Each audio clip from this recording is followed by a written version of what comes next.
Assalamualaikum warahmatullahi wabarakatuh.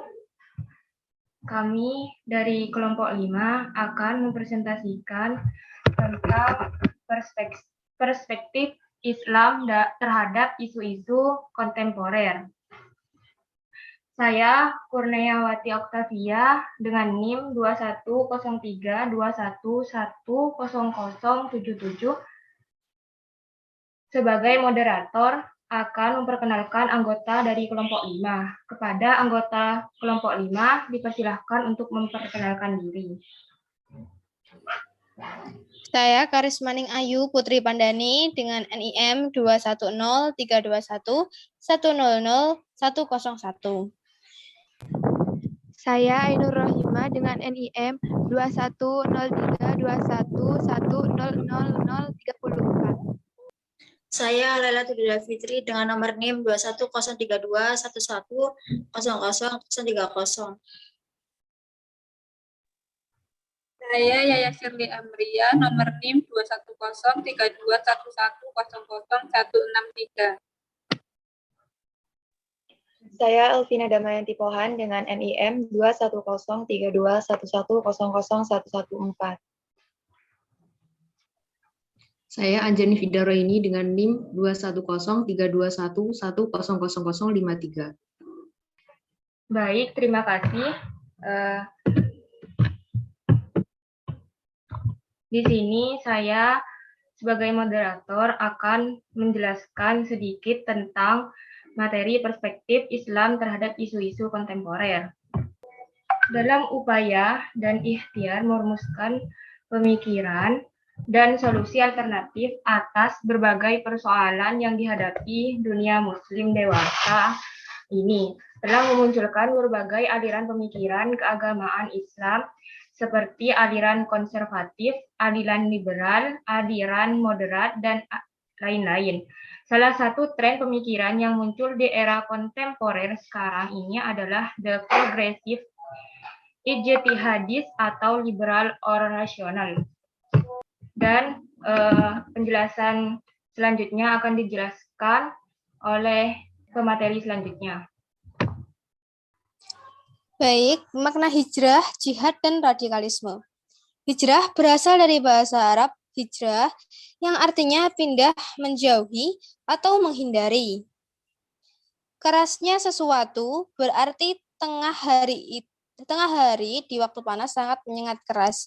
Sedangkan menurut KBBI terdapat dua pengertian mengenai hijrah, yakni perpindahan Nabi Muhammad SAW dari Mekah ke Madinah untuk menghindari tekanan kaum Quraisy dan berpindah atau menyingkir untuk sementara waktu dari satu tempat ke tempat lain.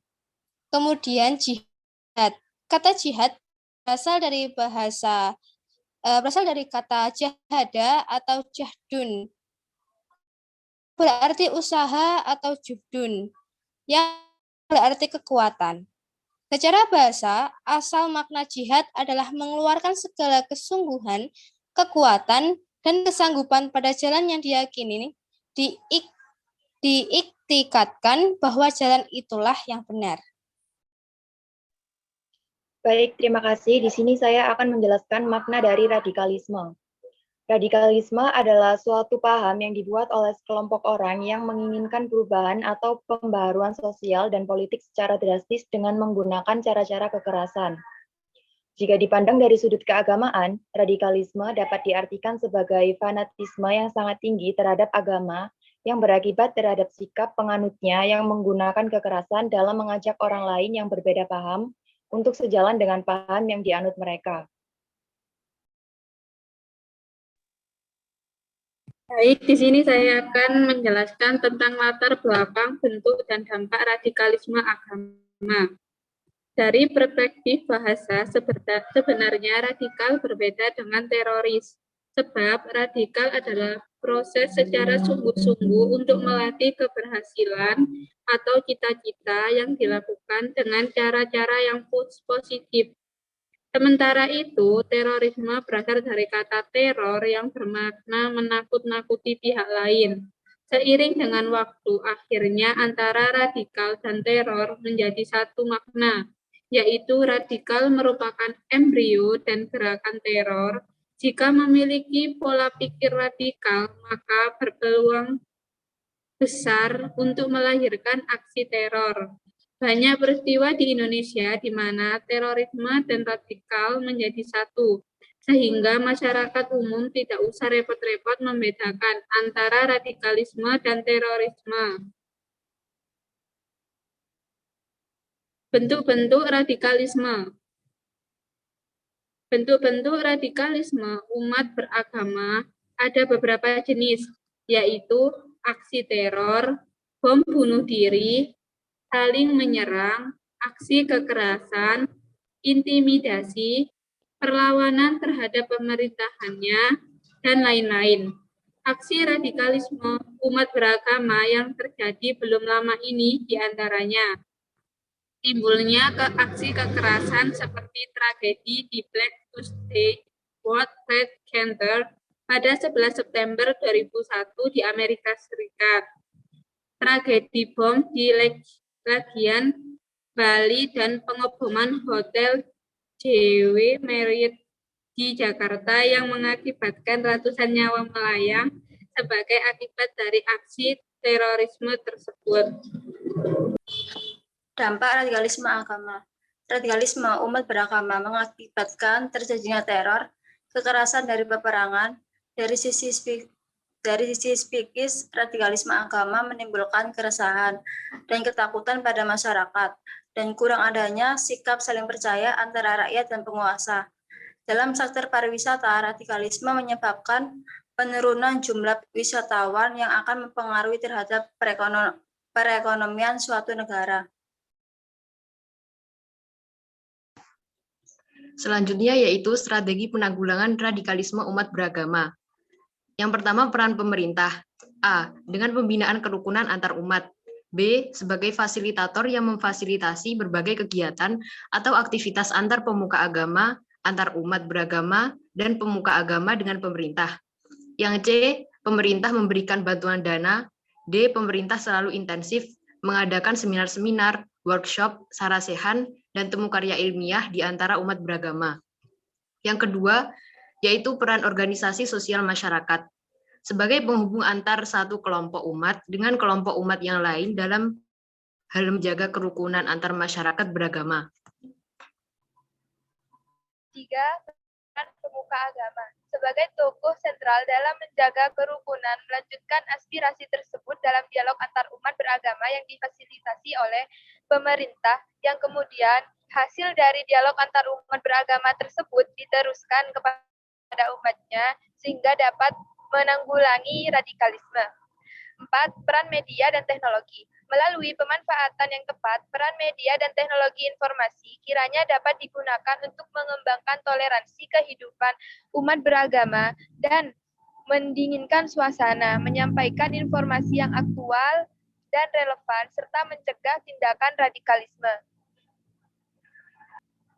5. Membangun dialog dalam penyelesaian masalah. Tujuan dari dialog ini adalah menumbuhkan saling pengertian, menciptakan ketentraman di dalam masyarakat, menjamin terbinanya kerukunan dan kedamaian, serta menolong dan melayani orang lain yang mendapatkan krisis dalam hidupnya. 6. Pendidikan karakter.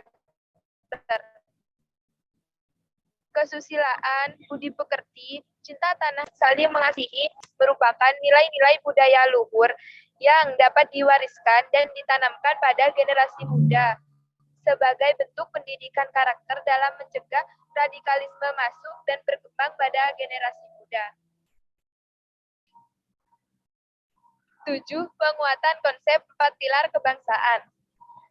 Ancaman radikalisme merupakan bahaya laten yang dapat memporak-porandakan kehidupan berbangsa dan bernegara. Untuk itu, sosialisasi 4 pilar kebangsaan yang terdiri dari Pancasila, Bhinneka Tunggal Ika, Undang-Undang Dasar 1945 dan NKRI penting disampaikan dari Sabang sampai Merauke agar masyarakat menyadari dan memahami hingga pada akhirnya semakin mencintai bangsa Indonesia sendiri. 8. Peran masyarakat. Peran masyarakat di sini sangat penting dalam menjaga kerukunan dan menciptakan iklim yang kondusif. Masyarakat harus bergaul satu sama lain dengan adanya bentuk-bentuk aturan hidup yang bukan disebabkan oleh manusia sebagai perorangan, melainkan oleh unsur-unsur kekuatan lain dalam lingkungan sosial yang merupakan kesatuan dan saling waspada terhadap hal negatif yang terjadi. Baik, terima kasih kepada pemateri dan saya cukupkan presentasi tentang perspektif Islam terhadap isu-isu kontemporer. Sekian presentasi dari kelompok 5. Saya ucapkan terima kasih. Wassalamualaikum warahmatullahi wabarakatuh.